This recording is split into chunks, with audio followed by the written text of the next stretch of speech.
This is one of the things where if you increase the amount that you're finding, that you're reporting through the right channels, each one of those reports is the potential to do something that has a huge positive impact.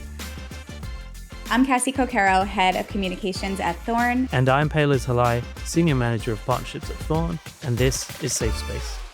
So you've been on this journey watching trust and safety grow as a field. You've moved from community-focused work to leading major safety programs. So let's talk about one of the most critical things you've built, which is child safety at scale. Can you talk to me a little bit about some of the unique child safety issues on a platform like Giphy, and what does building an effective child safety program at scale actually look like for you? What I was speaking about earlier about context is also a big issue with this, because obviously the worst case scenarios for a lot of this stuff can be terrible and also totally benign in a lot of different areas. So I would say that the most important thing really is getting help. Personally, I relied a lot on organizations like the Tech Coalition, obviously relied a lot on Safer and Thorn.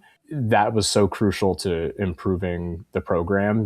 This is such a serious issue, and to just try to do the research on your own is a little crazy when there are experts that you should lean on and help you ensure that you're doing the right thing and focusing on the right things and you're doing it right. And it's also not like such a huge hit to the budget, and it's pretty easy thing to advocate for because it's such a serious problem. So definitely use those resources, rely on the networks and on the experts that are out there. If you're working in trust and safety, you probably have a long list of things to worry about. And this topic is just so important that tapping the experts is really crucial. I want to pull on that a little bit. You mentioned that it's an easy thing to advocate for child safety internally.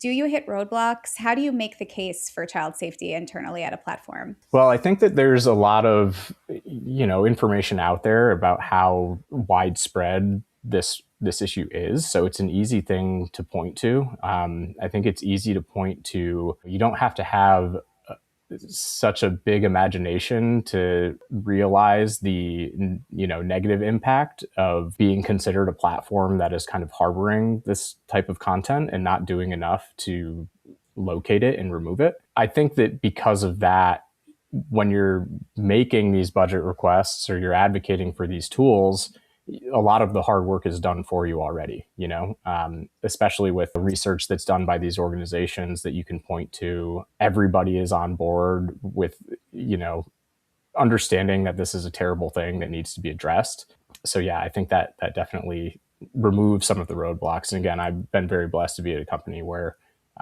that is not an issue for senior leadership. That makes sense to me. I like that. I talk a lot about proving success, especially with child safety, because it's hard to prove a negative, right? Like the best case scenario is that nothing happens and that your platform is safe, and you don't hear those stories. So can you talk a little bit about that? When it comes to making the case, it sounds like, yes, everyone's on board. Children should be kept safe. But how does that proving a negative thing resonate with you? I think that you have to realize that it is out there, right? Like it exists. And if you aren't finding it, it's probably because you aren't looking hard enough or you don't have the tools to locate it. I think that this is a situation where you can prove success by the amount that you find, like this isn't something that I think companies need to necessarily hide behind and say that this doesn't exist and isn't a problem for us, because it's likely that it is, and that just means you're not doing enough. So, this is one of the things where if you increase the amount that you're finding, that you're reporting through the right channels,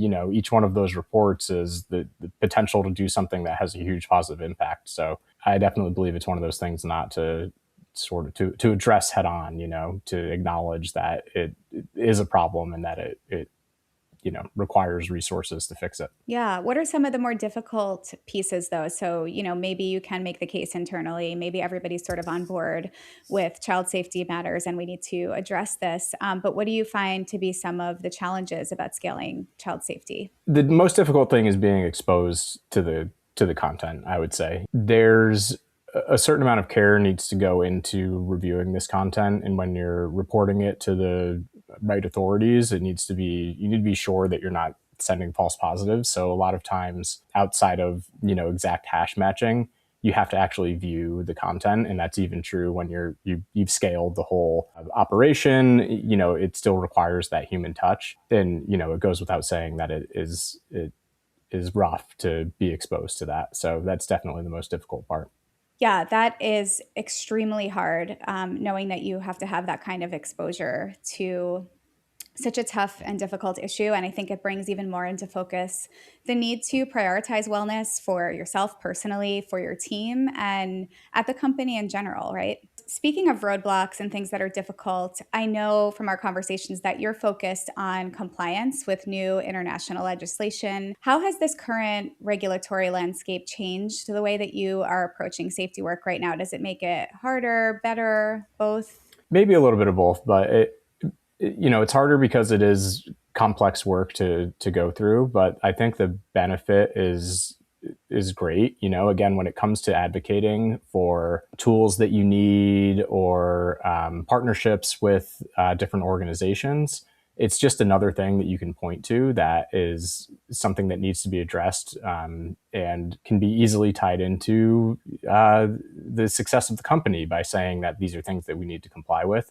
So legislation that requires review of content and actually looking for this stuff and making sure that it doesn't exist and reporting it, I think is actually helpful in the long run because, again, it gives you more ammunition to advocate for these things. Yeah, I would imagine it's really hard. There are a lot of day-to-day challenges in this role in general. So we talked a little bit about this, but what does success look like for you when it comes to child safety? How do you know you're making a difference? It is just having the process in place, right? It's having the tools to be able to identify the content. It's the amount of content that you are identifying, the amount of content that you are sending. It's the amount of investigations that are open because of the reports that you've sent, which is a pretty rewarding part of the job. I think that a lot of the success is just getting the program off the ground, having these things in place and knowing that, you're doing the right thing to try to locate it. And then you can get into the metrics of how much you're finding and the impact of what you're reporting and all of that. If you found that interesting, there's more to this conversation. You can catch additional highlights and the full Safe Space episode here.